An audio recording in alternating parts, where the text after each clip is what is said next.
சங்கீதம் 137. பாபிலோன் ஆறுகள் அருகே நாங்கள் உட்கார்ந்து அங்கே சீயோனை நினைத்து அழுதோம். அதன் நடுவில் இருக்கும் அலரிச் செடிகளின் மேல் எங்கள் கிண்ணறங்களை தூக்கி வைத்தோம்.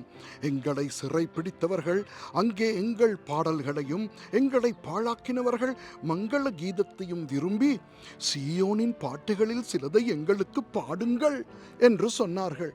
கர்த்தரின் பாட்டை அந்நிய தேசத்தில் நாங்கள் பாடுவது எப்படி? எருசலேமே, நான் உன்னை மறந்தால் என் வலது கை தன் தொழிலை மறப்பதாக. நான் உன்னை நினையாமலும் எருசலேமை என் முக்கியமான மகிழ்ச்சியிலும் அதிகமாக எண்ணாமலும் போனால் என் நாவு என் மேல் வாயோடு ஒட்டிக்கொள்வதாக.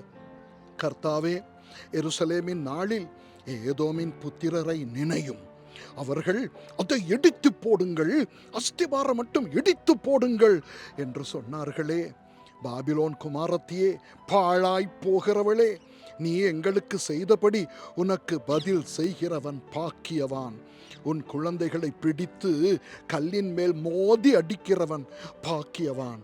ஆமென்.